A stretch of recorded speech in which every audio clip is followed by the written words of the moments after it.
and to the republic for which it stands, one nation, under God, indivisible, with liberty and justice for all.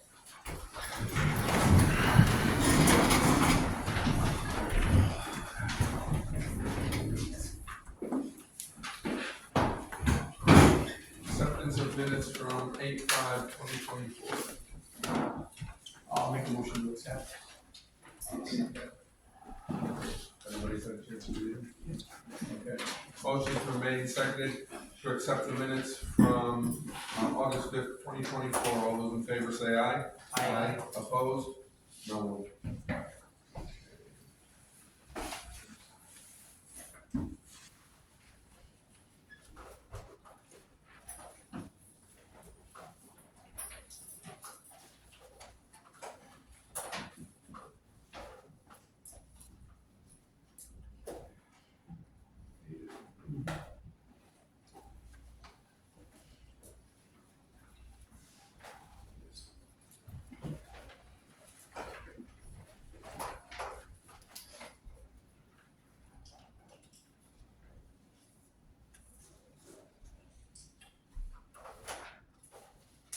Okay, department head business. Who wants to go first? Okay, I'm ready for it. Since we last met on July 16th, there was eight calls for service, which brings the total 2024 up to 55. If you had any inquiries on any particular calls, there was some routine service calls, firearms, unpermitted burns, one accident, or no, a couple accidents. One was fairly serious at one lost nation, which I'm sure people probably still know what was on. July 27th, we had our 2 fire engines tested. The newer one, which is 23 years old, passed, no issues. The truck that's 34 years old had a minor issue, was leaking oil from the fire pump transfer case, which has since been fixed. Since service, it cost $662 to get it fixed, which isn't bad compared to what they were quoting, which was more like $1,000 to $2,000. Okay. That one's back at the service center, and now they're both good to go. On August 3rd, we participated in the Stark 250th celebration parade.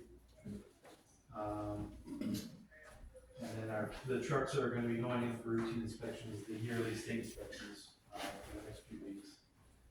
And we always anticipate a few issues to arise when that happens, as you know, some of our trucks are getting up their age. What does those for? ATG, or used to be McDivitt's. Okay. What does that stand for? Advanced truck group. Advanced Truck The Group. one by Overshanson. Yeah. Okay. And then the only other thing is we're looking to have all of our hoses and ladders tested in the next month or two, which will be a significant cost. I don't know the exact figure, but probably around $2,000 to $3,000. And it's a cost that is actually supposed to be done every year, but it's never. The hoses have been tested, the ladders have been tested, but the hoses have been tested since I've been on that I can recall. And that's going to require using some water. I talked to Reggie and he was okay with it. I mean, the testing, well, for fire, is that a test? If it doesn't burst? Yeah, but you don't want to burst when. I know that, but. you No, just- they'll put every hose, like a lot of the hoses that we have when we bought new, some of them haven't been used. Like we'll roll them new, and because there's over 1,000 feet on a fire truck, so to get to that very first piece of hose that's at the bottom of all the others, usually requires something bad to happen. And so we don't pull them off that often. But with the hose testing, that's what will happen. They'll test it. They'll put a serial number on every hose for us, and inventory it. And if anything were ever to come up with an issue of a hose bursting during fire, at least we have this to say that it was good at this point in time. Okay. But it's something that NFPA recommends every year. Okay. Other than that, that's it. Okay. Thank you, Andre. Next. All right. 2024, as of this printing, we've had 336 calls. 2023 at the same time, we were only at 299 calls. Comstar report, unfortunately, we're a little early in our meetings. The last report was at 8/9/2024 with net commitments of $152,176.80. This does not include payments that come directly to the office or contract fees. The new ambulance has been sent out for lettering to be done. We should be taking delivery by the end of this month. I did get a call at 5:30 today. Believe it or not, COVID is a thing again. So it's at the place to be lettered. It's half lettered. They have it slated to be done by Wednesday of this week, but unfortunately they don't have any drivers. So they're hoping by the day after Labor Day or some time during that week that they'll get it up here. But other than that, that's the only hold up, and it's ready to go. So the next cycle for licensing of some of my providers is in September. I have a few attendants will be doing classes and getting their research hours done. I also include, it's also like the last couple of weeks of vacation time before school, so we're gonna have a lot of openings. And A1 and A3 are both operational, up to par, and no check engine lights or anything, good to go. What do they do for inspection? They're slated to start going in also. I was hoping the other one would get here, so I wouldn't have to do one and then pay for it and then have to do a new one, but looks like I may have to do that. Okay. Also, question? No, I'm good. I have a very easy question. Okay. I've had an AED dropped off in my office today. Will you guys hold it for the winter? Oh, yes, we did discuss that, yep. All right, thank you. Chris? Backing up to you, Miles, who does the hydro testing on? Who does the testing on the hose? Yeah, It's a company called Top Run, where are they at? Connecticut. You can't do it yourself? We can do it ourselves, but we don't, I mean, we can say we tested the hose, but there's nothing as, we're not qualified like they are. What do you gotta do to get qualified? You're paying for a company to come all the way up here from Connecticut. Yeah. They travel for free, I presume. Yeah.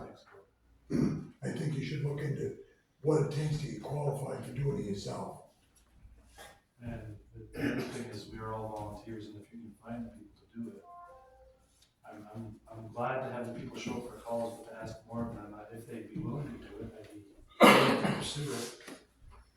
But I'd rather have that piece of paper from a company that does it for a job, that says that all these hoses are good to go, and if something were to happen, So, how much you gonna pay them to do that? I haven't gotten that exact figure yet. That's something else that. Have you got an about figure? No. I think I'd really look into getting qualified to do it yourselves. Because you could say that they're not gonna travel for any less than $100 an hour. No, they're gonna combine us with another town and come up at the same time. It's just a matter of when both towns make the schedule for themselves and do it at the same time as another town. I'd still look into it. There's money to be saved there a lot. Like I said, if you get the guys that are willing to do it, but I don't know that people are willing to come in and do what we're doing. That's something that would take a lot of time.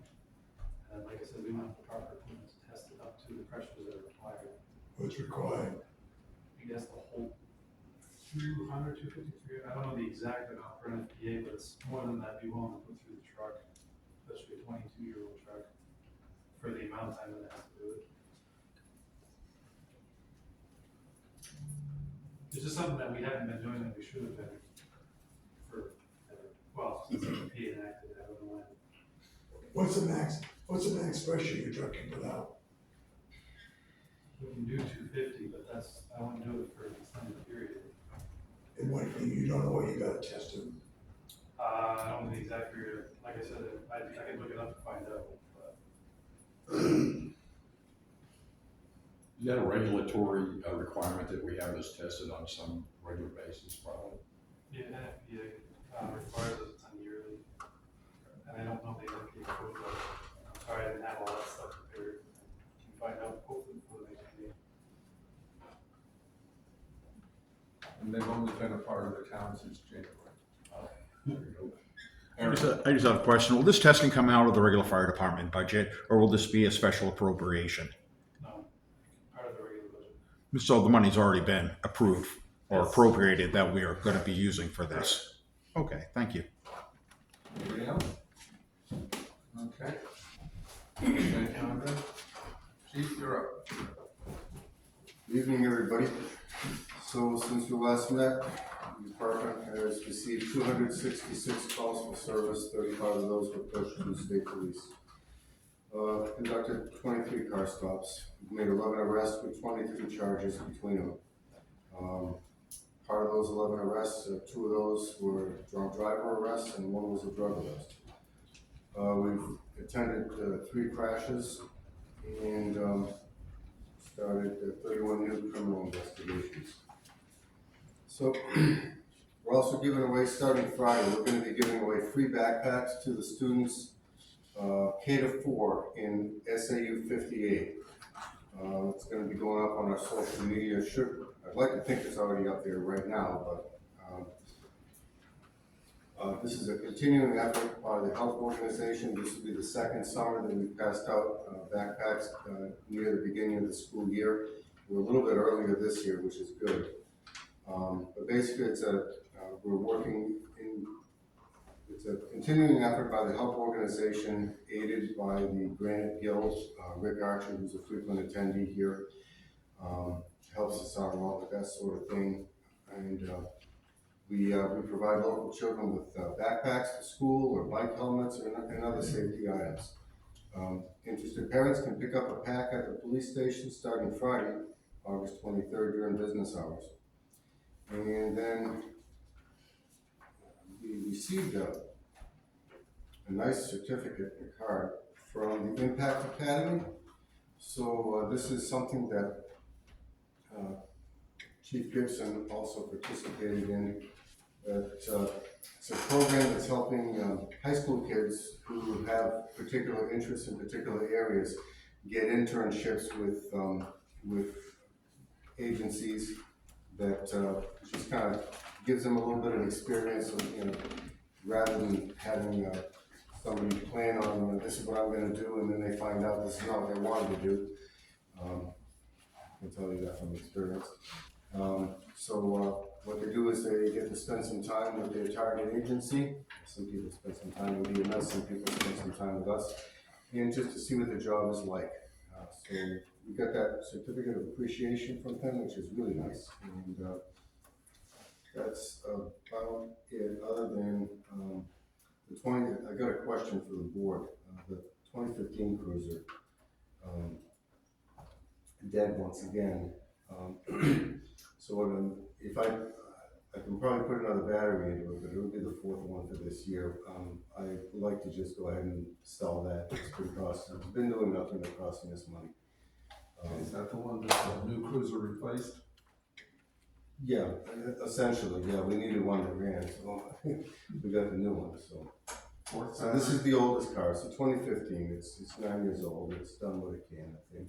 4th battery since January 1st of this year? I believe so, yes. Okay. I've got no hard problem selling it. Okay. Norm? Anybody ever checked out to see why the batteries won't flat? I would presume that when it's taken into the shop, they do that, see if they can come up with Well, an there's gotta answer. be something wrong. In January, taking 4 batteries, that's electrical problem, that's not the car. Well, we haven't had anybody able to find what the problem is, and that's why I need to stop spending money on this. Yeah, if they can't find it, go to the same place all the time? We have been, we've had it at a couple of different places. We've had it up in Stratford, we've also had it down in Lancaster. And while we're talking about that, it looks like we're gonna start getting the cruisers serviced, the more regular service, oil changes, that sort of thing, tires, over at DK's, and they'll also, for a minimal charge, they'll do like a safety check once a month on each of the cars to make sure that nothing is wearing out that needs to be replaced before we find out the hard way.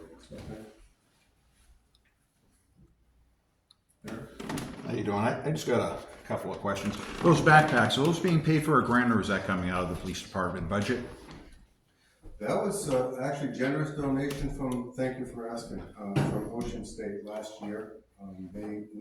Rick Archer runs a Granite Guild. I think you've probably run across him a couple of times. He's been in here pretty often. And that guy can find anything. He can find a deal for anything. And he's used to running with nonprofits and so on. So he gets that sort of stuff. He's helped us out quite a bit with the health program. Yeah, and I got a couple other questions, Sure. and these go back quite a ways on some issues that I friggin' were brought up while Officer Daisy's car was unregistered. And I have a question. Did the police department investigate those allegations? Because I know section 261.77 of the New Hampshire RSA states that having a plate on your car that is not current is against the law, and RSA 261.40 requires that all vehicles be registered, whether they belong to a police officer or not. And my other question goes to the board, is while all these allegations and problems were being brought up to Officer Daisy, if the police department did not investigate this to find out if that he was in violation of the law, why didn't the board direct the chief of police to investigate this? Because when an officer breaks the law, he's in violation of policy number 3.04, where it says all police officers shall refrain from breaking the law. They must follow state, local, and town ordinances. So I want to know, was he investigated? And if he wasn't, why didn't the board tell them to investigate this? We're being sued by this guy on the grounds that it's been supposedly been dismissed, and he's still suing former employees of this town for releasing public information that his vehicle was unregistered. Why was nothing done? I'm going to say an internal investigation isn't up for discussion in public. And that's what I'm saying. I asked if there was one done. That question you should be able to answer. Was there one done? Internal? There was not a formal investigation done internally. Why was there not a formal investigation done when there were so many allegations of this being a problem?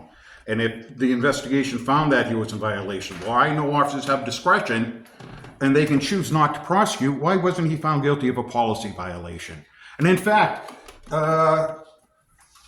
policy number 3.07 says that all police officers are to report this to their superior officers for it to be investigated. Chief, since you heard about this, why didn't you on your own initiate an investigation into it?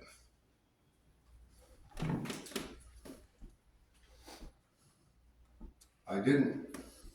You weren't at the meetings when Bill Daisy was asked right here in public why your vehicle was not registered, and he told this meeting that it was nobody's business? My answer is I did not initiate an investigation. And my question is, why didn't you? I didn't. Do we not hold our police officers to a high standard? This department gets $700,000 a year, Yes, we did. right? And in fact, let's friggin' talk about our police department. It's not like these officers are underpaid. Where Officer Bill Daisy made $89,000 last year for a total cost of $129,349.51, including overtime and benefits. Do we not hold our officers accountable to the law to follow policies? Yeah, we do. Then why wasn't something done? I think that's a question that everyone in this town wants to know. Not saying something wasn't done. Did the truck get registered? Yes, it did. But it wasn't though, was it? Not at liberty to discuss that. Because we don't discuss ongoing criminal investigations. How long does it take before we press charges and issue him a ticket for violating the law in the town of Groveton? Town ordinances and state laws. Why wasn't it done? I know you don't want to answer the question because we don't believe in transparency. Is that correct? I think you shouldn't be trying to put words in my mouth, sir. Well, I'm asking you to explain why it wasn't done. Otherwise, what are we to believe? That these police officers are above the law? The reason I'm not giving you a full answer on this, Mr. Brown, is because a lot of this hinges on stuff that is still in motion in the courts, and I'm just gonna let it lay right there. The ongoing friggin' civil trial has nothing to do with criminal. Bill's civil friggin' litigation has nothing to do with his criminal acts of driving a vehicle unregistered and displaying illegal plates because they didn't have the appropriate stickers and they were past expiration. Thanks for your opinion. It's not my opinion, I read the law. Great. I just quoted the law. Anybody else here in this public that wants to read it has plain friggin' can understand the law. Why are we not doing friggin' equal justice? Because he wears a badge?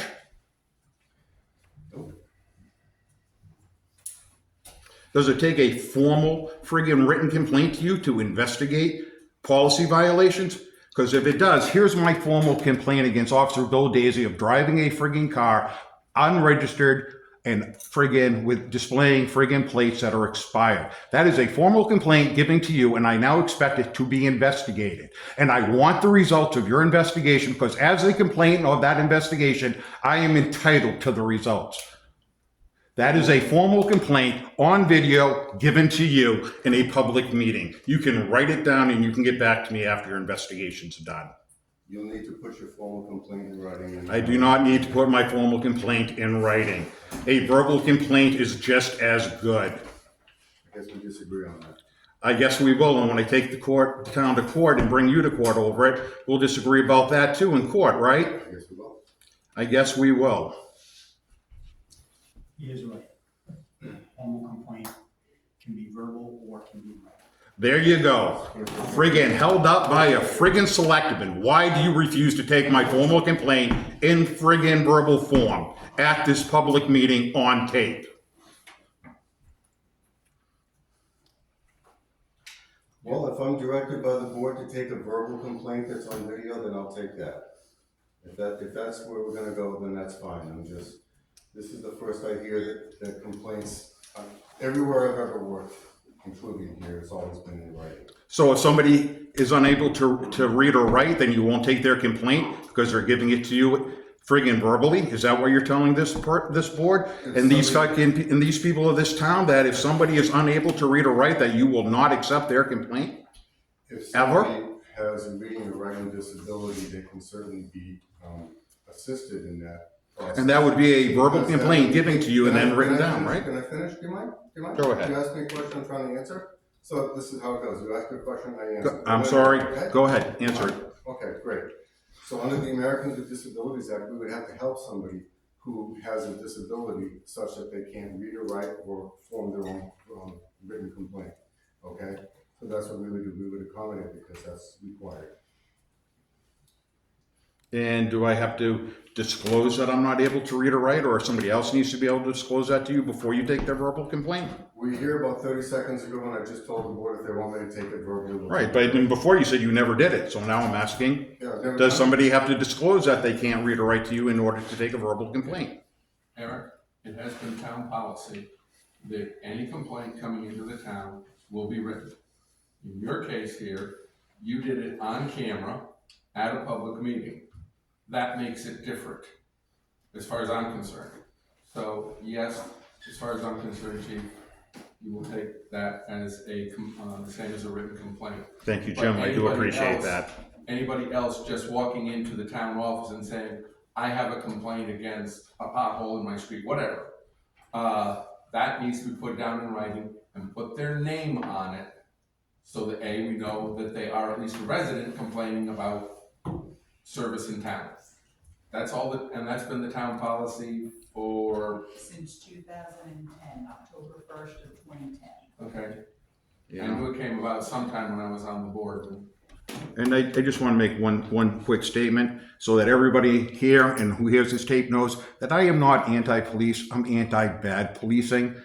When the police department put in for their new cruiser, I am one that also friggin' advocated for them to have the additional $5,000 put in for the cameras in the back seat to protect our officers. That's on public record. I am against friggin' police officers being given special privileges and special treatment by other police officers in this town. That's not the way our country works.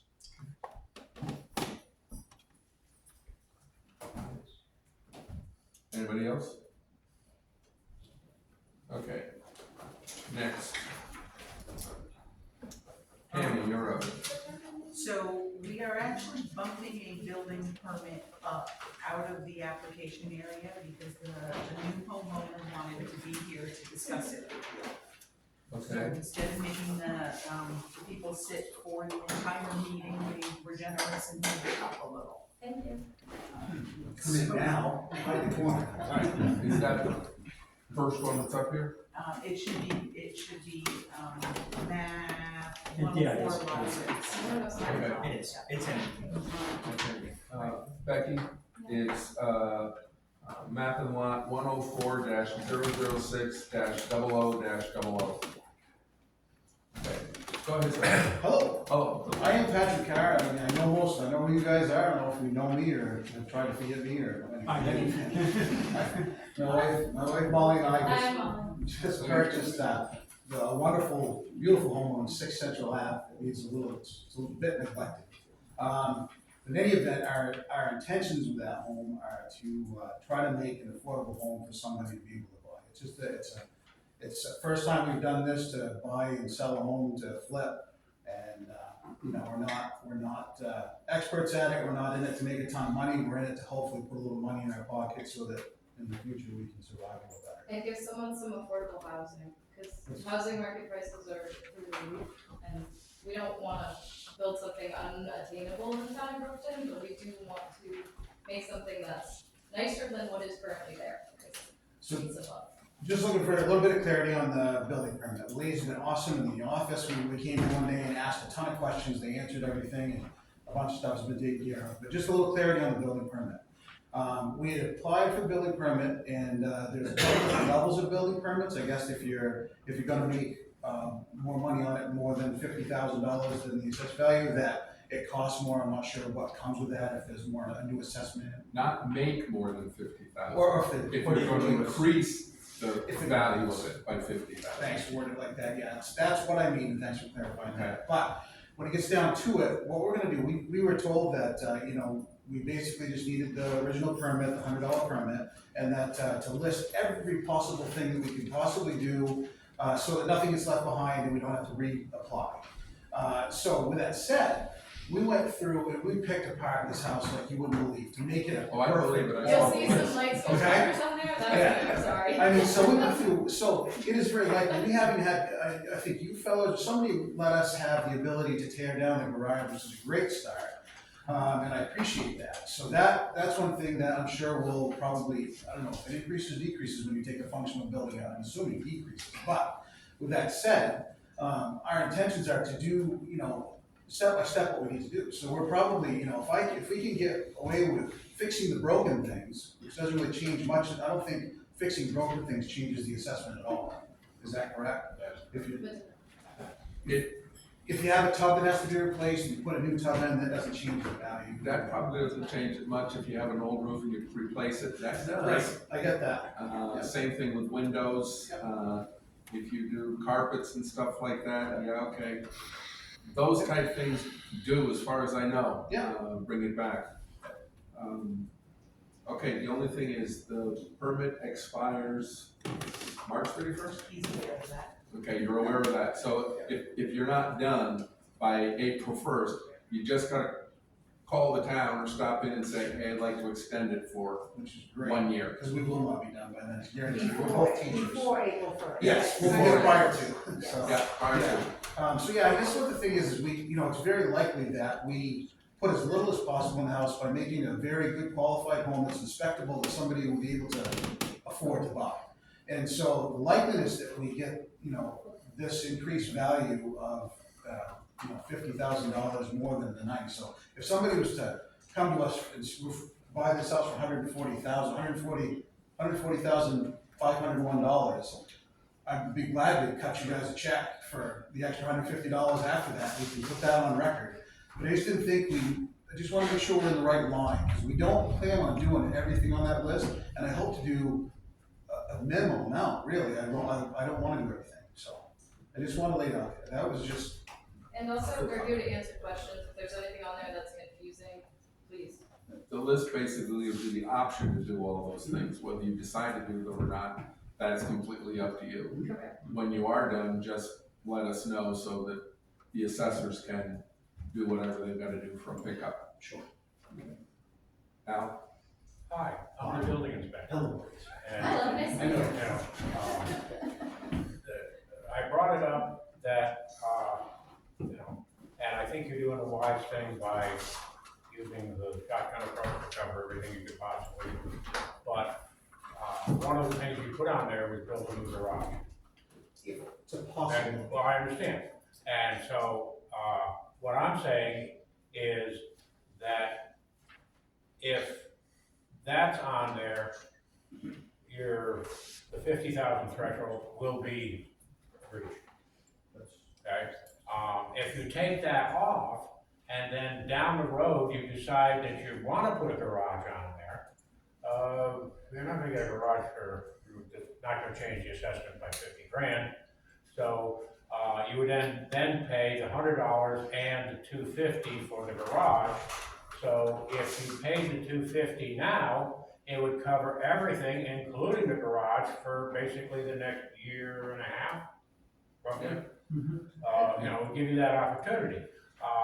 What you're doing, I think, is great, and as a building inspector, my job is to help you out anywhere I can. So if they know how to reach me, you can call me anytime. I've got 40 years of building experience, so been there, done that, so I can perhaps be of some help if you want it. Again, not pushing. But that was my reasoning with that, list of build new garage. You're gonna be over the 50,000 threshold. And if you had to pull 2 permits, you would be slightly underwater. I mean, we're not talking basically a roll of wire here in different costs, but, that's where I'm coming from. As it stands, I'll be happy to sign it, but, just what you just said, you may very likely be coming to the town and cutting an additional check when the assessors look at it and come up with the fair market value. Can I ask you a clarifying question? Yeah. What's the difference between the 100 and the 250? What does that do? The threshold, $100 to pull a permit is either a change in footprint. If you do a change in footprint, you have to pull a permit. Or if you spend in excess of $5,000 on materials, not labor, materials on the project, then you have to pull a permit. And then if the improvements are going to raise, you're building a new house, increase the assessment on the property by an excess of $50,000, that's when the 250 kicks in. Other than that, the same rules, footprint. But why? But why? I don't know. Talk to this guy. I'm so curious. I'm just so curious. Because there's different costs involved as you go up levels. Okay, So the $100 is basically covering our base cost. Okay. The $250 is a little bit more because it covers more of our costs. Right, okay. So that's basically what it Right, is. at $100. That was really my question, thank you. At $100, the previous assessing company charged the town $80 to go out and look at it. Got it. So we were getting $20 to shuffle paper. And the $250 is, again, the assessment, I don't remember what it was, but it goes up because, let's say it's a new house, then they spend more time than just do a drive-by shooting. That makes so much sense. So that's the reasoning behind it. And, these building permit fees are cheap. We're from Stratford and Lunenburg, in which the building permits are non-existent. So we're Yeah, just, well, They're we're super cheap.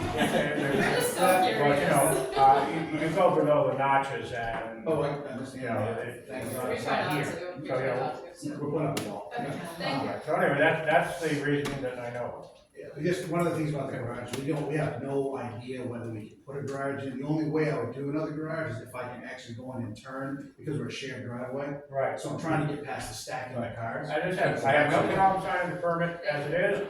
I wanted to bring that up, that if the garage was going to be a, good chance, then you'd have to pull another permit for that down the road, because it wouldn't necessarily be covered. Okay, So what I would, let's carry on your conversation afterwards. no, wait, excuse me, one more thing for you. Okay. I would like to strike build garage off the permit application. I'd like Well, to you just know- pay the $250 now. Yeah, we I'd brought like to that. just pay. Okay. And Just I'm want gonna clarification, offer, that's all. Because I was gonna say, you have a year and a half, so if you decide to add the garage at a later date, you Right. can come back and pay the extra $150. You Right. don't have to pay that now.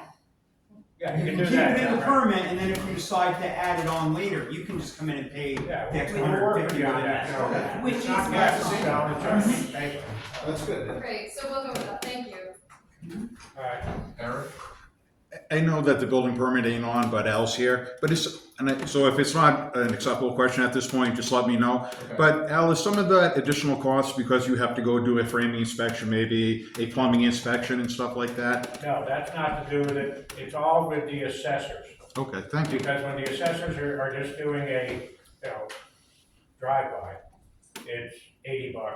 But if they have to actually walk around the building, and I don't know what it is currently, because we're in between assessors, but it's a higher elevation and it's a little more paperwork, so that's why it's a higher number. Yeah, I just wasn't sure if it was because you had to do No, more no. work and stuff When, like that. when you pull a building permit, you sign that all work will be done to meet the state of New Hampshire building code and the fire code, okay? And I'm the building inspector, but I'm not a licensed building inspector, I'm not a plumber, I'm not an electrician, I'm not a structural engineer. I'm a retired builder. And so we move the onus of doing it right to you and your contractor who sign off that the work is done according to code. Thank you, I appreciate that, Al. Kathy, you had- My only comment is that if I tore my garage down, I could not put it back in the same place, because it's not within 15 feet of my neighbor. So I would have to come in. Because it is within It 15 is feet. within, yeah, it is within 15 feet, so I could not put it back there unless I left one wall up and redid it.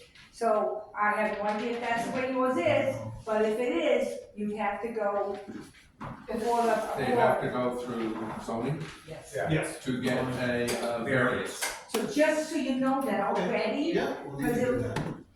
I know how mine is. And my neighbor probably would say, okay, but, you know.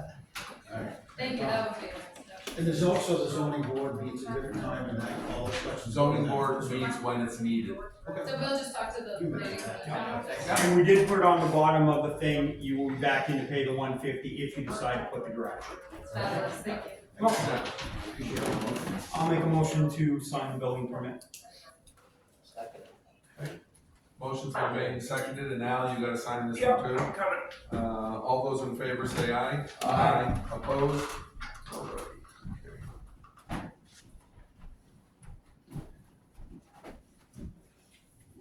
Top line.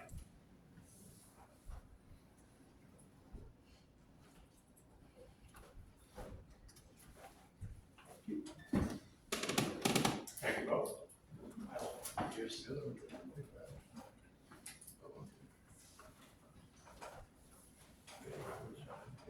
Yeah, you're fine. This is 6B, the next one you're looking at is down here someplace. I'm just trying to stick. There, you signed that one, and that's the other one. It's the only other one I got is 3. Yeah, that's what No, wait a minute, there's 2 in here, hold on. And you signed that one too? You're all set? Oh, you're all set. Scary, ain't it? Yeah. Okay, next one under Tammy is Is another building permit, but map and lot 101-029, Becky. Okay, so go. this building permit is one that you guys approved with contingency at the last meeting. So the contingencies to go with this is they are going to put in their own water service, sewer lines, they're gonna dig up our road and they're gonna do it themselves. So we have a bond that has to go for that. Yep. They know they have to give us the bond. The other contingency you had is, they do have to get the certificate from New Hampshire Residential Energy.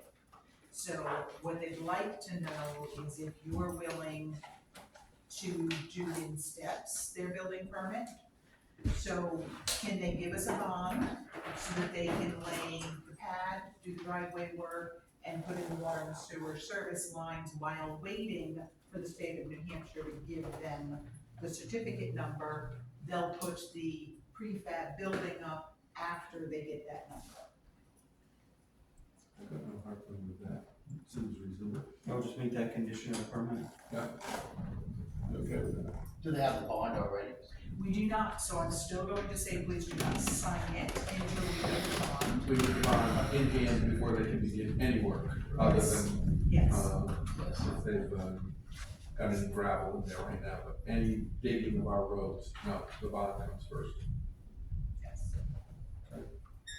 Yeah, okay. I'll make a motion to, sign the permit when the bond is, obtained. And also, they can go ahead and do the work up until actually putting the home on, until they have the energy certificate in place. No. Do they have the bond or no? Not yet. yet. That's Not why I gonna made sign that it tonight. condition. Alright, well, I'm not signing it, no. No, that's No, not- I made a condition that we sign it when they get the bond. As soon as they give us the Well, bond. as soon as they get the bond, then they'll sign it. Yep. Yep. But I'm not signing it till that. Right. That's the Neither are we. condition. Okay. That's my motion. But a motion's been made and seconded to, approve it contingent upon what was said, and it will be signed once we receive the bond. After we receive the We bond. receive the bond, yeah. Okay. All those in favor say aye. Aye. Opposed? No one. Okay, that one is set. Okay, next one, Tammy. You have the next one, which is the high school has reached out to us with some road toll dates. Okay. This is all they want. I won't say that it's not gonna change, I'm going to tell you that this is what they have reached out for right now with those toll dates. Okay. Yeah, because they're having the deadline, they didn't already post the deadline yet anyways. Let's see. Correct the grammar. Hello, these are the dates the school would like to request a road toll. Okay, August 31st. What's that? August That's 31st Saturday? is the Saturday before Labor Day. Okay, they want it from 9 to 1. October 12th. It's gotta be a Saturday or a Sunday, Mike. It's a Saturday. Are they doing rain dates? They're not giving rain dates. They want it from 9 to 1. November 9th, they're also looking from 9 to 1. Saturday. And May 24th of next year, they're looking for 9 to 1. No rain dates listed. How was that? November 9th November 9th. and then May 24th of next year. All of them from 9 to 1. And they all are on Saturdays. August 31st, that's Labor Day weekend. Fair weekend too. Now who's doing it? They do them on Church Street. Yeah. So folks can drive down Main Street. Maybe for a busy day. Yeah, that's what Yeah. I'm thinking, I'm just thinking, I was thinking that's gonna be very. I'm wondering if it's the well now sophomore class who's asking for that one, because that was the same group of very forward-thinking kids who had asked for the eclipse. Yeah. They're not saying here, but Keith, you should answer. Do we get heavy traffic on the fair days? I know Lancaster does. Yeah, Lancaster, we don't get that here, though, it's not so that. Okay. Probably be a pretty good weekend when we do it. I've got no hard feelings with I know, that. Robert, I'm just shocked they didn't do rain dates, but, okay. I'll make a motion to approve August 31st, October 12th, November 9th, and May 24th. I'll second. Okay, all those in favor say aye. Opposed? No one.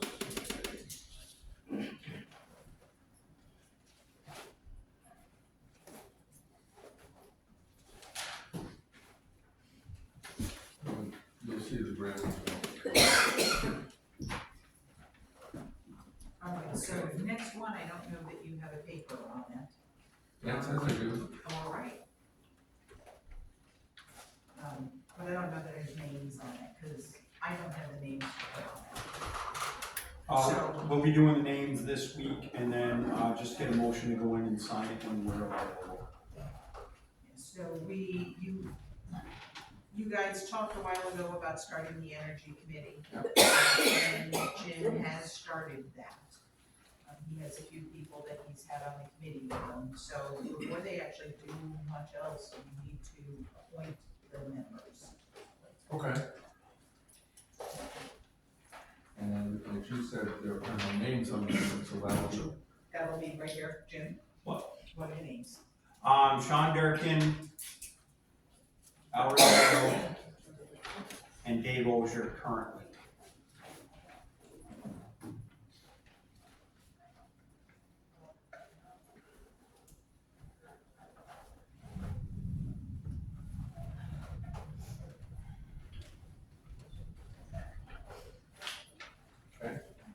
those are the names.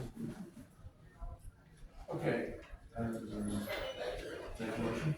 I'll make a motion to appoint Sean, Al, and Dave to the energy, committee. Good with that? Motions are made and seconded to appoint Sean Durkin, Al Rosetto, and Dave Ozier to the Energy Committee. All those in favor say aye. Aye. Opposed? No. And if anyone else wants to volunteer, talk to him. Jim? Yeah. Dave and I will be going up to Stratford on September 3rd. There's a presentation being put on by one of the companies that does community power, and we're just going to be going up to local intern. So, if anybody wants to go, well, either Dave or I heads up. I'm driving Dave in the electric car. It's quiet. You got anything else? Yes, let me give you the update on the Hill project. Okay. So we had a bid opening on the bids, the other week, and there were two bids that came in. The first bid they opened came in at a little over $13 million for the construction work out of our $10.2 million project. The second bid that came in at 8.87, I think it was, million. So that's a little more reasonable. The engineers, when they sent that out to us, they've given emails to Reggie and I, had said that, and I'll back up, that bid was with excluding Grandview. So Grandview would be excluded in that. Grandview itself was a bid alternate, and it came in, the winning bid put in just shy of $1 million for that road alone. So Reggie and Steve have already spoken on that. Reggie, correct me if I'm wrong, we've already spoken on that, and if we had to leave a street off, that's the street we felt was safest to leave off. Because knocking on wood, we can find real one over here, we have had very little to no issues with our pipes on that road. So we'd like them done, but we also have to stay within budget, so that's the one road we felt we might be able to leave off. So unfortunately, the engineers are also speaking to us of, they would like to leave Cumberland off for this round. And my response to them was try again, because that's some of our worst, we will include that. There are issues that go along with that, and the reason they wanted to leave it off is they've bumped with the railroad. They're having permitting issues with the railroad. The railroad doesn't wanna allow what the original plans were, so they've tried saying do pipe bursting, and the railroad says you're not pipe bursting that close to the railroad. And so now the engineers are talking, and Eric, you had brought this up to us a while ago. The engineers are talking of running the, just the lining through it. We have major concerns with that on this particular pipe, because there are a lot of roots that are already through that pipe. They did camera surveys through it. So Reggie and I both have major concerns with this portion of the project being left off. So we have a meeting with them tomorrow, a remote meeting with them tomorrow to say, try again, because this has to stay on and it has to be something that will be long-term acceptable, not something we're gonna be replacing in 3 years. I wanna clarify, it's the sewer we're talking about. Yes, sewer on Cumberland. Because not- the sewer is what runs by the river. Yes. The water, they know that's gotta be replaced. But what they don't understand is that sewer is the main line for that right side. Yes. So there's no talking. And if you've had problems with that line before. Many Yeah, times. so it wouldn't be worth fixing anything north of there. Right. It's gonna jam up there anyway. Right.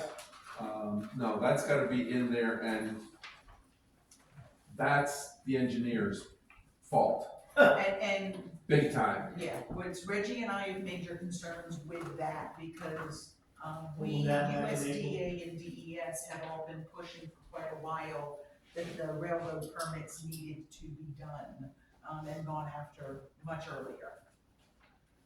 So, And they should have known better. It's not like lead. I called them out in April. Yeah. Haven't had a meeting since. When I'm going out the door on, town meeting day, I will tell you my suggestion to the new board of selectmen at that point as to what they should do if that doesn't happen. I just want to make a comment. I just wanted to thank Reggie and Tammy for all their hard work they've done on the sewer project.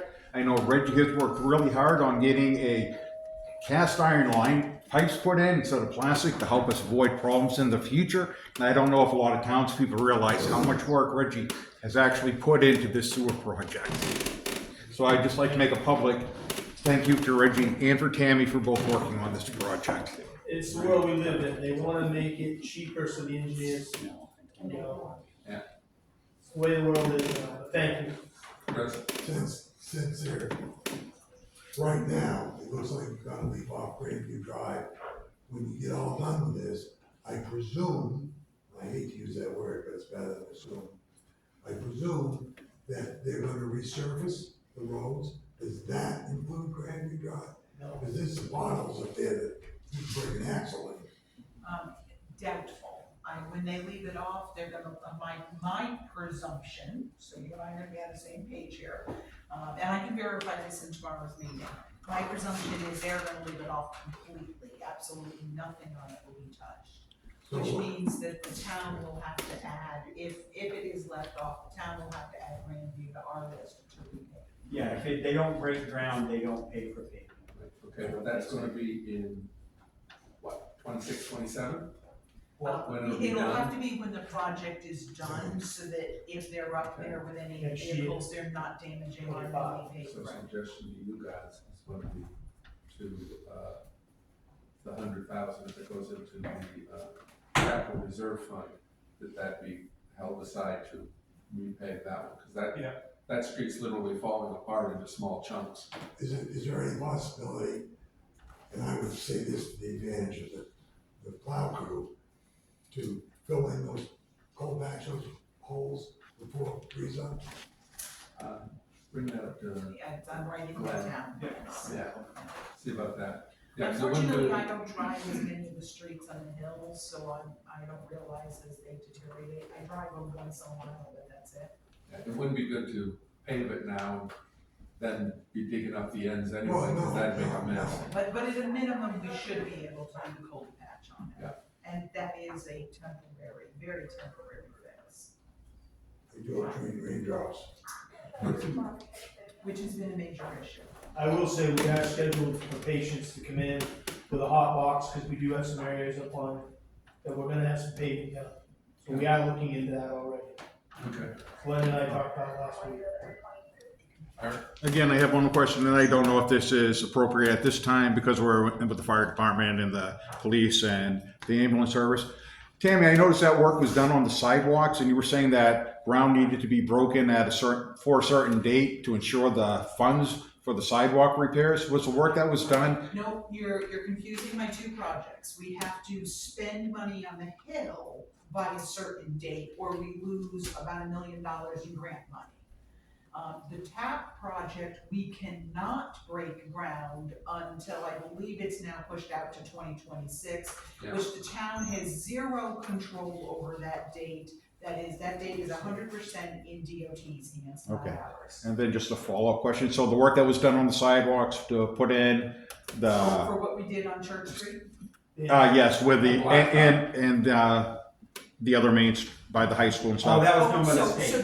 That was done by the state? Yes. Okay, I was just wondering if that was a town project No, that was working towards. So there is a federal rule that says if any organization is going to touch a crosswalk, digging up the asphalt, laying new in front of it is touching a crosswalk.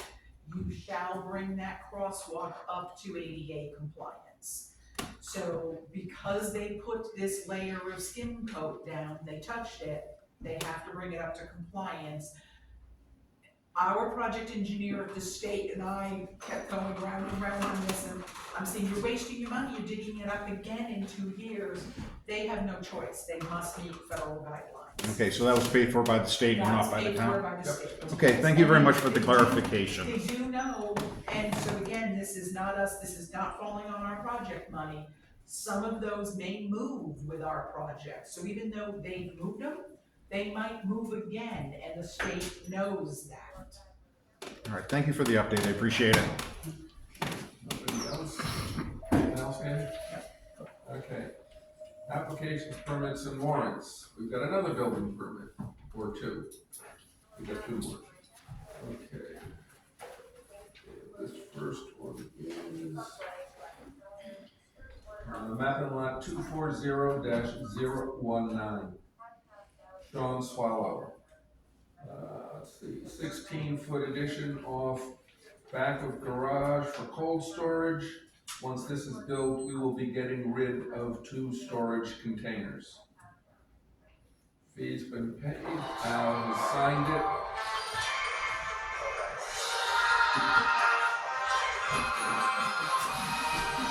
I'll interrupt the Marine. Stop.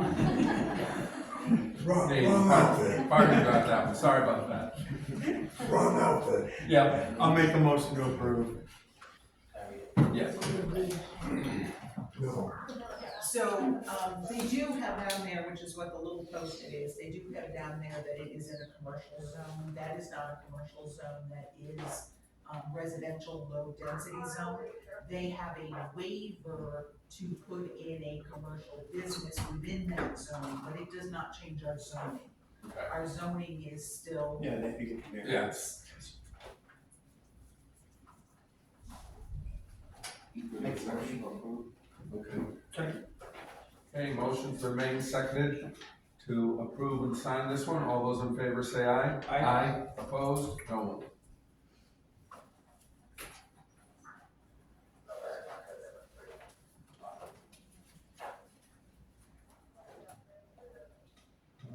Okay.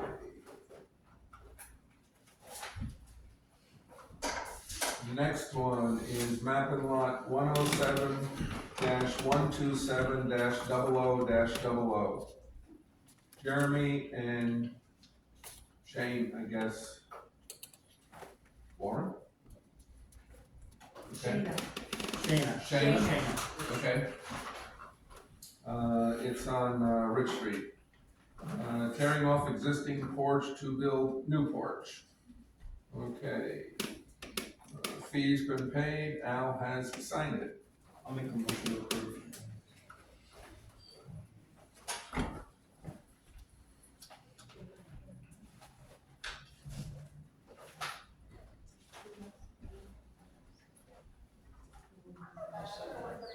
Okay, motion's been made and seconded, all those in favor say aye. Aye. Opposed? Nobody.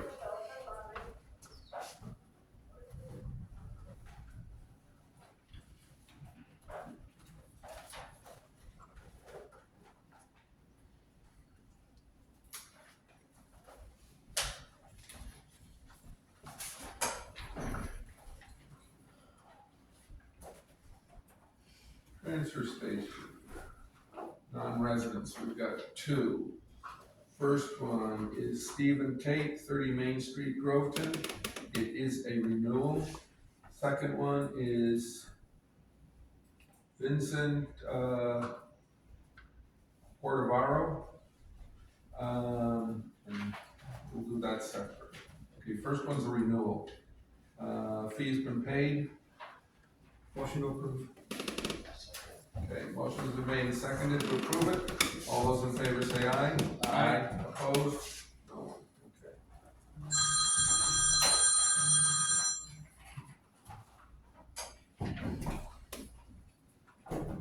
That'll wake you up. That's bad.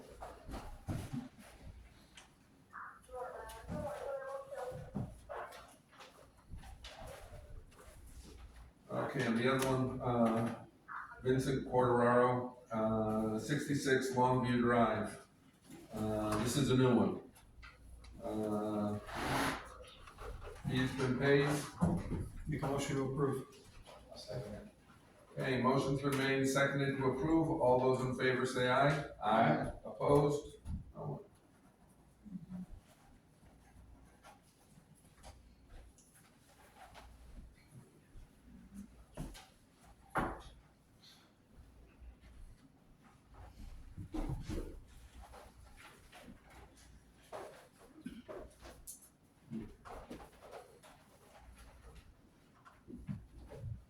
You have the abatement in there too, I don't see the abatement with that. Is it the bottom of the file? Oops, no, it fell off, it's right there. Okay. So this is an abatement, at a previous meeting, I think it was last meeting, we discussed that. We had a hydrant that was illegally tapped into. And this is the homeowner that had to run quite a bit of water to be able to have her water run clear again. And so she did send us an email, and asked to have that extra abated. So what I did, for not having any clue how much water she would have spent to do that, what I did is I treated it like the running water program and took an average of the previous quarters to say what would that have made this quarter, and then that would be the difference. And then one of the things we had discussed at, a department head meeting, when we brought this up, the opening of the hydrant is, that we want to, and then you actually, one of you said to me earlier today the same exact thing, but the department heads had already said it. We would really like to see, the person, anybody who does this in the future, if it's done, and possibly even this time, the person who opened the hydrant, be billed for the amount that we're abating. It doesn't bill them for what we lost out of the hydrant, because we don't have any clue how much that water was, other than a significant amount. So we don't have that, but this is something that was caused by the person who opened the hydrant. Okay, the abatement amount is for $247.16. And that's using the numbers that, the way Tammy said she calculated it. So, did you get his name? It's Barbara Wheelock is who put in the abatement request. The homeowners are, there's a couple of names on there. Okay. So, do I have a motion? How do you get it? How many homeowners are on this? I thought it was just you. Wheelock and Potter. It's just the one resident, those are names that are on there as owners of the property. The owner of the property. This is just for the one Oh, residence.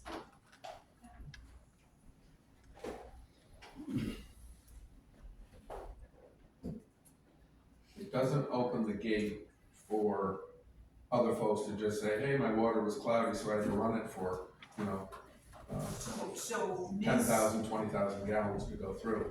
Mrs. Wheelock reached out to us Yeah. the Monday after she had run the water. She is the only resident who reached out to us to tell us that this is what she had to do. But, and it, I just think it should go back on, we should bill the one that did it.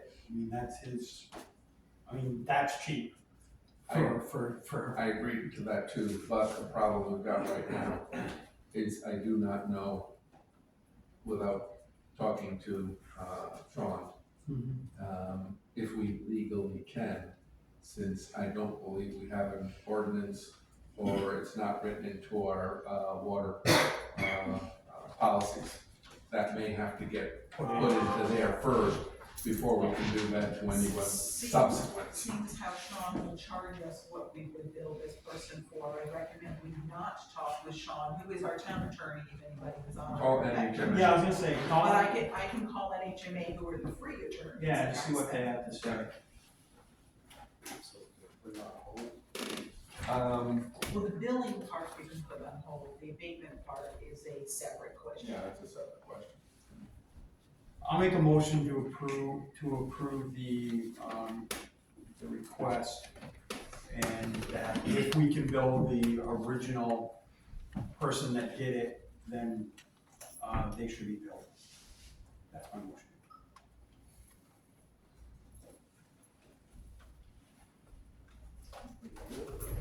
But I mean, I second it, if that's what's gonna happen. I mean, well, the only part we don't know if it's gonna happen is the billing the individual who did it. We don't know if If we're we able can. to, that's why I said. But the abatement is still a fair request from the individual. They didn't have anything to do with it. I didn't dispute that, I said the way you worded it. Do we get the money out of it? We don't know at that We point. don't know, We would that's why I still be said, giving if her we're able to permit. bill the But I did say- complainant. Okay. Motion's been made and seconded. All those in favor say aye. Aye. Opposed? Nobody.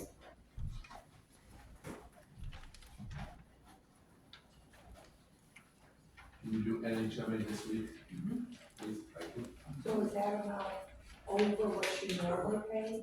Yeah, it's not abating the whole amount, it's just abating what was above her normal average. So that, and that's how the running water program works that we do at the fire station and at the high school as well. So I think that's it's probably high because school she has a or pool, elementary. that she has a larger water bill. Yeah, so I did go through, and looked at the 4 quarters, which are listed on the attached sheet to go with them, and this quarter is much larger. So we just averaged the I other don't blame her. quarters. It's not fair to her. Okay, field warrants, we got two here.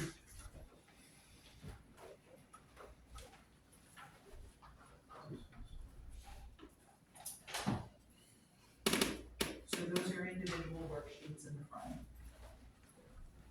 Okay, for the 2 For separate, the one, two. one per. okay, we can take a look at that, and then we've got these two here. So that's what it comes out to be assessed for the same 2 properties. And then it's a single warrant with both properties on. Who's trying to line them up? Who's that guy, is that match? Should match one of those. This one's, yeah, these two line up. Okay, now you can see that. And Those should be there. Yep. And this one's got a third thing because there's actually. like that. Must be line. Okay. So we'll start this one first. Okay. What's this? This is. There's 3. No, it should only be 2. This goes for this one. Can you leave those 2 separate? What you're adding to the back, can you leave it behind the warrant, please? They don't go together like that because Okay. we have to do it on our end. Okay, this one's for,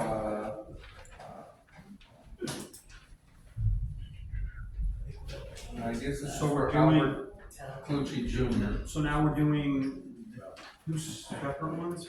We normally used to just do that. Okay, forms. Oh, okay. Okay, the amount of tax we're looking for is $1,568.62 from a timber cut that was done. Okay, I'll make a motion to approve. Clucci. And the map and lot is what's on the agenda, so you're gonna give that to Nikki. Okay, map and lot 209-001. That's for 15, that's the. Yeah, that's the second one. And this is money we're asking for, not paying out. Okay, motions are made and seconded for the yield tax of $1,568.62. All those in favor say aye. Aye. Opposed? Nobody. Okay.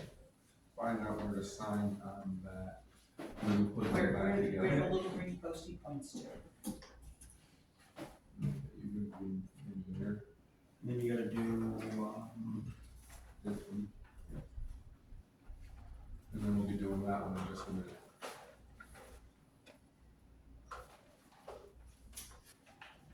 so there's that one. Don't sign that until the other's approved, because that can vote on that. Yeah.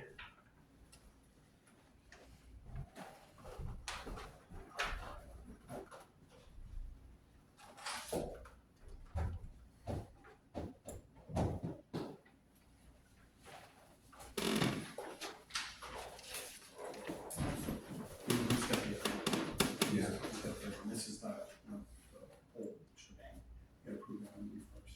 Okay. And where's the, this one here, this one is for, yeah, but these are two. Neil R. Syriac, and the amount is $2,202.41. And I will make a motion to approve. Motion's been made and seconded, all those in favor say aye. Aye. Opposed, nobody. Okay.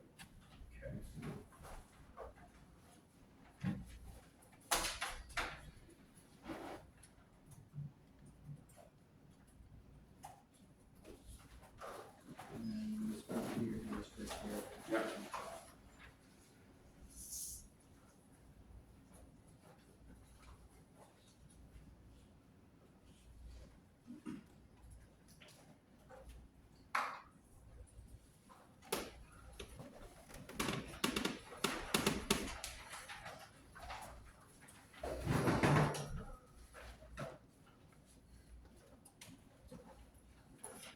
She wants them back in the order. I just knew about at this point, I didn't want you to put them together off this. Okay, fine. That goes on top of that one. Please. Let's go back to this one. No, normally you just take them together. But I want to make sure that pieces you're not supposed to have, Steve. No, I put them all in order. No, the other two are just on top of that. They're going in here together, don't worry about it, it's all 7D, you can pull them apart. Okay, that takes care of 7D. Okay. Public comments. Before you get there, I'd like you to revisit one item, please. Okay, For clarification, as I'm doing an email to get the appointments for the energy committee together, how long are you doing the appointments for that committee for? Do you want them staggering terms? Do you want them just a 3-year term? If it's adopted, if the town adopts it, then you want an energy committee to reassess it on a regular basis. So that energy committee will have to go, Okay, so I do standard 3-year term. and then are we going to stagger them? Oh, so yeah, do a 1, 2, 3. And do you have a preference on who's gonna be the 1, 2, 3? No, just We'll do the random. luck of the draw. Luck of the draw. Do 1, 2, 3. I forget that we have to do that staggered. Yeah, and do the other, at least one of the other 2 board members concur? yes. Thank you. Okay. Now you can do your public comments. Okay, public comment. Chris? Last meeting, you were sending a water bill out for $17,000. What's the status? They paid it? They have not paid it. The closing company and I have been going back and forth on it. So the closing company had reached out to us about a month before the closing date, before we were even aware that there was a water issue. They had reached out to us and got information at that point in time. It certainly was not when they closed. They didn't reach out for updated information. So she's been a very nice person to deal with. She and I have been going back and forth, obviously with differing opinions. But she's been very polite with it, and she does have the opinion that if she has to eat it, she has to eat it. But she obviously wants to give every last ditch effort she can to not have to eat a $17,000 bill. Somebody ought to eat it. I happen to agree with you, and I haven't. But we're not one of those somebodies. That's Yeah, exactly we're not one it. of those somebodies. You're not one of those somebody. No, No. we should be eating it. Town should not eat this. We're not Oh, gonna eat it. no, I Yes. said, that's what I said. This one, 100% was the homeowner, Yeah. 100%, Yes. no ifs, ands, or buts. Or the title company. And the title company. They're after that. biased. So, and as long as we're gonna revisit, shall we revisit what Brandon want to be here for? So, either that or he's just visiting to visit, but I see your face, so we'll revisit. He had asked about the dog waste receptacles. I love being tied to the dog poop.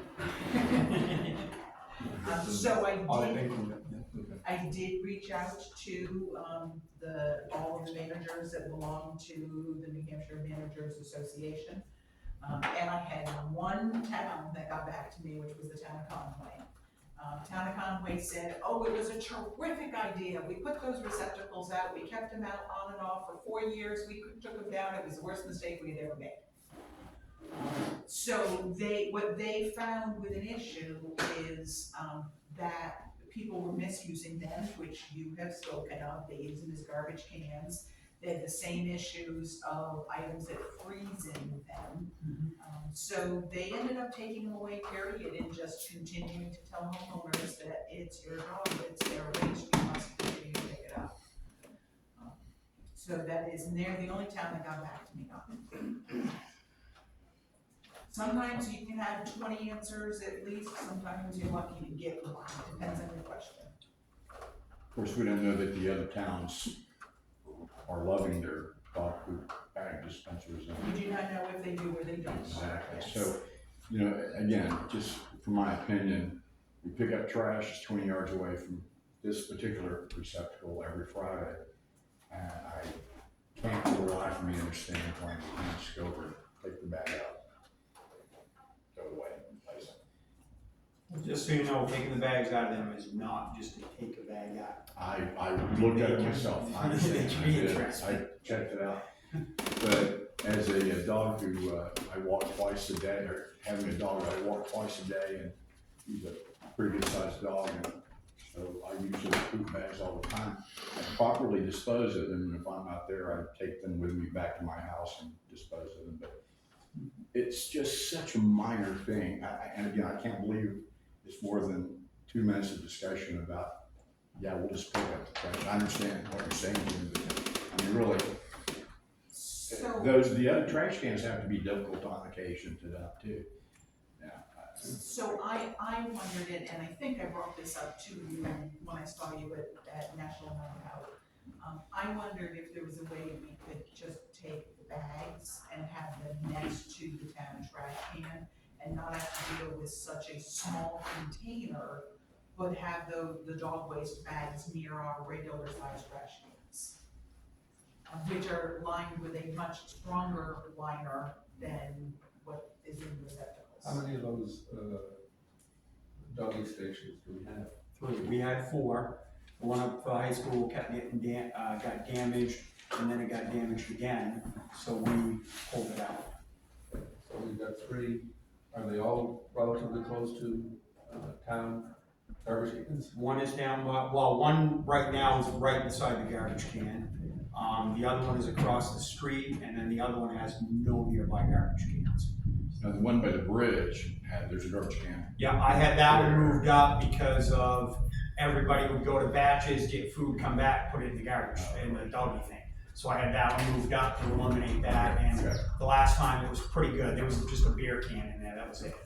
On the doggy things, we just have bags on them only, can the can be done away with? You can, we'd have to cut it off. Well, if we did that and put it right next to a. But the only garbage problem is can all you the don't time. have the garbage can out after a certain time. For 6 months out of the year, Which there's is no what I was garbage. gonna say, is we don't have garbage out in the winter. And we don't because they fill with ice and snow as much as anything else, which is gonna be an issue with the dog receptacles as well. They actually don't get snow in them, they actually are pretty good about that, if people put liquid in it. If people don't put liquid in it, they're wonderful, they have no issues. But as soon as you put liquid in there, a whole different ballgame. So do we not pick up, the garbage from the garbage cans through the winter time? We pick up the garbage pick up the garbage cans cans. themselves disappear in late fall and we don't put them out until spring. And there's nowhere near the amount of garbage cans anymore either. Right. There's quite a few times I would have picked up trash if I had a garbage can nearby to deposit it when I'm on my walk, but there's not. So Kathy, I have a very easy favor to ask of you. Would you stop in and see me and tell me where the differences are? Because I have taken those kinds of comments and brought them to the Public Works Department, who says, we put out the same number of cans for the last 20 years. So if you tell me where they used to be and they're not, that gives me more of a leg to stand on. Okay, thank you. I know there used to be one next to what used to be Brooklyn Market. It's not there. And I believe there's not one near the grocery store either. And there used to be one there. I know, because I used to, when I went walking, it's nice, because I'll pick up a bottle or trash or something, if I got a place to put it. I'm not gonna take it home. Are you stretching, Reggie? or your hand out? No, the problem is that we live in a society now that people just like to pull over, or go to your gas stations and watch them dump all their garbage out of their vehicles Yeah. into the trash receptacles. So that's why these towns are getting away from it, because whether or not we talk about money for other things, right? It costs money for those doggy receptacles with the doggy bags that people are picking up their dogs poop with.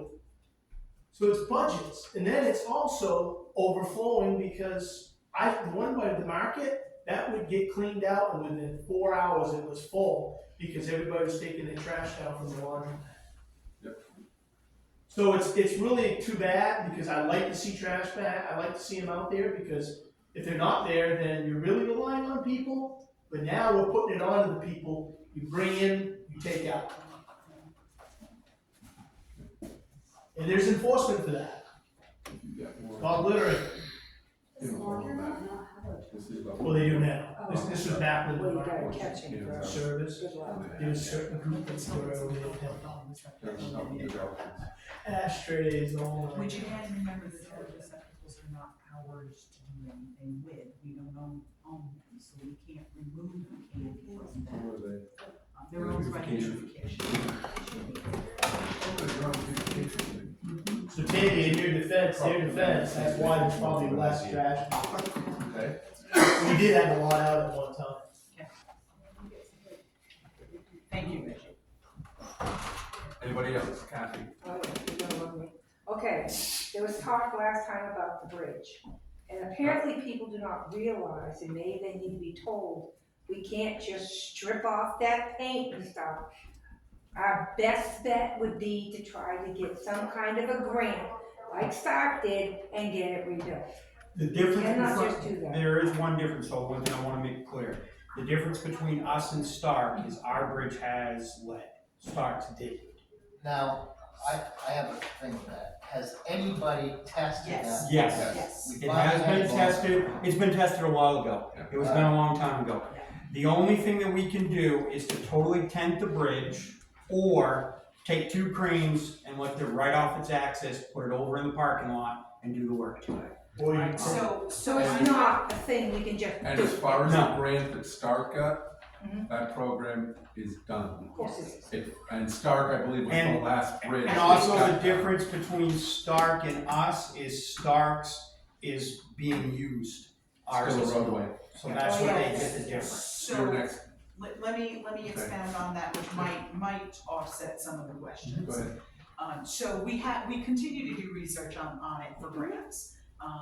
Because we don't allow vehicles on it, we are not allowed to have anything that has anything to do with state bridge aid money. We'd have to open it back up to traffic to have state bridge aid give us money, and they would pay for 80% of it. And let me expound on that. We also tried to use snow machines and four-wheelers as going across it. They're not motor vehicles. They're not motor vehicles. Unless But also we it's had that motor engineered and we found out that there's a lot wrong with that Yes. bridge. Yeah, so we're getting to that. So we can't do a pedestrian bridge grant, because we allow snow machines on it. Right. So, there isn't anything that gives us for our use. We're always excluded from every place we look because we do or we do not allow something on it for that grant. Starch grant was done through the National Historic Covered Bridge Renovation or something long, horrible name like that. And I don't know that they were the last bridge, but they were one of the last years that it was done. Federal government no longer funds the pot of money that Stark out there is from. Which is, if you know the one in Bath, was the same pot of money helped the town of Bath as well, when they redid the one downtown. So we do continue to watch for that, we do continue to look at it. We have spoken with engineers on it. We have engineers who do a lot of bridge work. They've actually donated their time. They're not gonna do an engineering study, but they have come to us and they have donated their time to do just a very quick stand there, look at it. And they say, fine, yes, you can paint, but if you used a crane to pick up the bridge to move it, to do it right, then you're gonna find that there is structural issues in it. As soon as you remove the bridge, we're going to expose what they are fairly certain is gonna be structural issues in the abutments. Right. So by removing the bridge to do all the work, so we're not in trouble with DES for doing the work over the water, we're now gonna create issues on the abutments, and we'll have to put huge money into repairing those before we can put the bridge back on it. In lifting it off, you're going to expound upon the structural issues. The bridge is safe as it is. It's safe to continue to use as we use, but as soon as you pick it up and you move it, you're going to compound the minor issues that are there and make a major. So all of the answers are expensive answers. Well, and I just want people to understand, we're not doing it because we don't think it should be done. It's really, we can tend it, we can put a coat of paint on it, but I'm gonna use a phrase that somebody used to me. I use the phrase to say putty and paint makes things what they ain't. That's a saying I grew up hearing, and the person I said that to looked at me and said, it's lipstick on a pig, Tammy. So, it will make it look pretty, absolutely, yes, but it doesn't fix it. So we're making it look like something it isn't if we do that. Painting it is still gonna give us a chunk of money to do because we have to tint it. You're gonna talk a couple $100,000 easy to paint it because of that. Eric, you're next. Thank you, appreciate that. You were saying we couldn't get money because we allow ATVers and four-wheelers on it. We can't get pedestrian bridge money because of that. Right, we can't get grant money for pedestrian crossing. Why don't we just shut the bridge down to ATV and four-wheelers and route them around the other bridge and open that bridge up to grant and fund money? My second question is, we have a problem stripping that bridge because of environmental concerns. What about the environmental concerns is that bridge drops paint into the water? Are we liable for that? There's all kinds of questions besides, we don't have the money. There's other issues. We've asked that question, and what we're told is, I'm not going to say, yes, I know I'm being recorded, I'm not going to say to DES that their answer was basically an eye roll at me, that they don't believe that paint chips off on its own and falls. But that's really kind of the answer we're given when we ask is, nature is causing it to chip. We're not. If we scrape it, we're causing it to chip and fall in the lake and the river, so now it's our issue. Okay. Which bridge were you talking about, Eric, to use instead of that one? I'm sorry, the covered bridge right here in town. No, to use the Route 3, the Route 3 bridge. Oh, yes, the Route 3 bridge, and have them circle around that, then we take the the use of that bridge for ATVs and friggin' four-wheelers out, and then make it a pedestrian bridge again, and then we would be eligible for funding. Why can't we do that We as a tried town? that, but the state won't allow it. They won't allow us to cross that bridge. It's too dangerous in their minds. That's what They told can't us. go on the sidewalks, because they do that in Berlin. They cross the town bridges on the sidewalks. But it's because of going into that intersection. They deem that too. Once they're off the bridge, it's no longer the state's concern, is it? Yes, it's all Route 3. All Route 3. And they turn right onto 110, which is plowed by the town until you get further out of town. Am I not correct? No. So they plow all the way out to the end of 110? Yeah. So they're allowed to cross over 110 to continue down the trails, and they're allowed to cross 110 to get to Lost Nation Road to drive their four-wheelers down the road. But we're not allowed to divert them around it because it's a state road. There seems to be some hypocrisy and some friggin' real issues with what we're being told and why we can't do it. I will agree with that because they do allow ATVers on roads that have a higher speed limit than we've got on Route 3 here in other towns, but they won't allow the ATVers to continue from the railroad tracks and go through the bend on Route 3 to cross the Route 3 bridge. No, we can't even go through the bend. We have to drive them up over Riverside Drive. They're not allowed on Route 3 down below that. And that's the state just flat telling us, this is what it is. When we ask permission, they go, no. And it's even been pointed out to them, what about this town? No. They don't care. Sounds like discrimination if one town can do it and we can't. Maybe we should ask our lawyer to look into it. What it would cost us in lawyer fees if we could get grants to get the bridge fixed, if we turned it back into a pedestrian grant, would definitely offset each other if we're talking $100,000 to repair the bridge. Perhaps maybe for 4 or 5 years, we need to tell ATVs, sorry, you can't go across that bridge. It's now a pedestrian bridge, and we need to look out what's best for the town of Groveton and its residents, and not the ATVers and snowmobilers, and just shut it down and get it repaired. And then I would have every single ATVer and snowmobiler that lives in Groveton sitting out there complaining, why did you close that down? And you would tell them so that we can get grant money to repair the bridge so that it's structurally sound and is friggin' safe to use. But the thing about that is once we do that and once we get the grant, we have to keep it a pedestrian bridge forever. Permanently. Cannot change it back. So once we do it, we wouldn't be able to change it back. Well, maybe we need to bring that up into the town meeting and put that on a warrant article for the town folk to decide if we should make that a pedestrian bridge or leave it open to ATVers. I think that's a real issue that the townsfolk in this upcoming town meeting should vote on. And I would really appreciate it if the three of you would put that on the town warrant article for next year. We can do that. Put the decision to the people who actually live in this town and see what they decide to do. Okay, we can do that. Thank you, I really do appreciate that. Okay. And So- the lady behind you, Kathy. Was there an estimate for the restoration or like an official one? There was a rough draft estimate from the engineers, very, very rough draft, that had, it was in the multiple millions to do it. Is that to do for it right. moving it? That would be for moving it, fixing the abutment, fixing the infrastructure on it.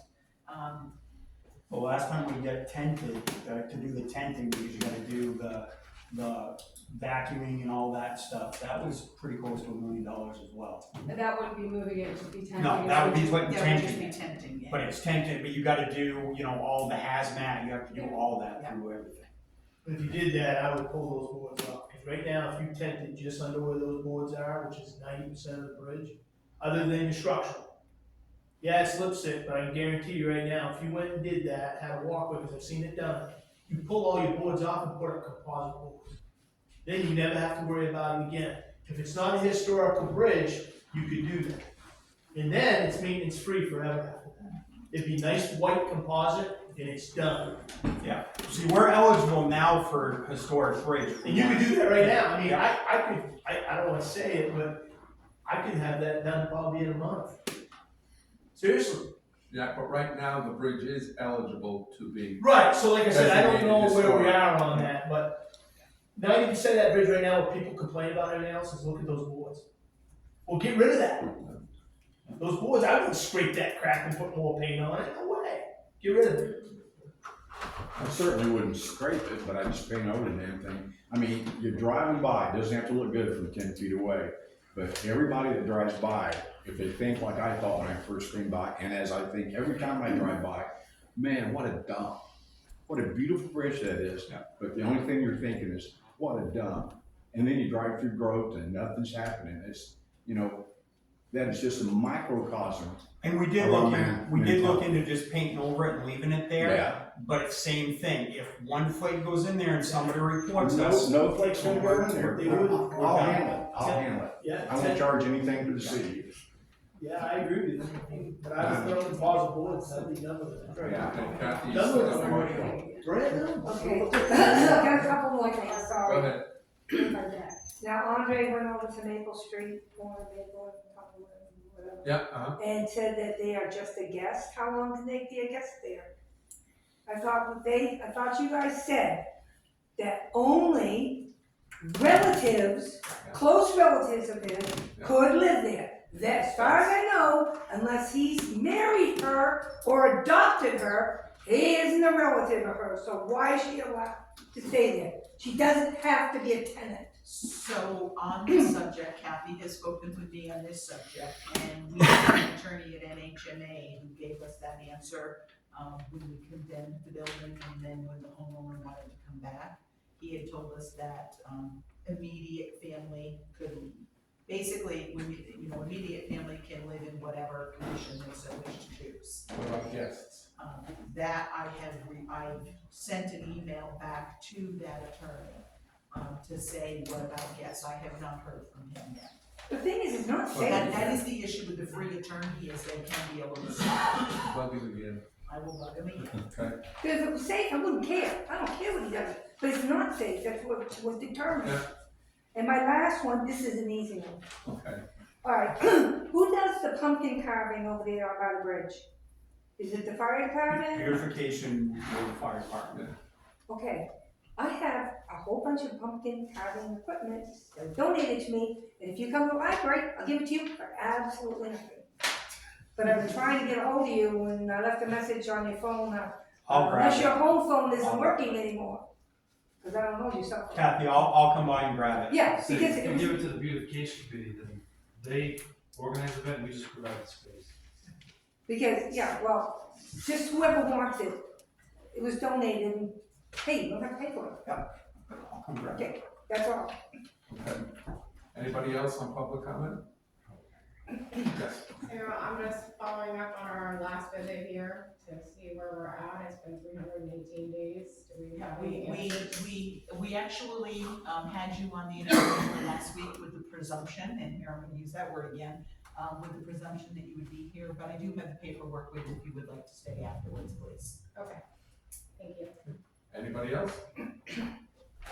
Okay. Which does now mean that you have to go into non-public. Yeah. Okay. Announcements, the town clerk tax collector's office will be closed on Thursday, August 22nd, 2024 for training. I think that's the electioneering stuff up in Trafford. Yes. Okay, and the town office will be closed on Monday, September 2nd, 2024 in observance of Labor Day. Okay, the next board meeting date is Tuesday, September 3rd at 6 p.m. here. And now, Motion to go into non-pub. Motion's been made and seconded to go into non-pub. All those in favor say aye. Aye. Opposed, nobody. Jim W., yes. Jim Tierney, yes. Okay.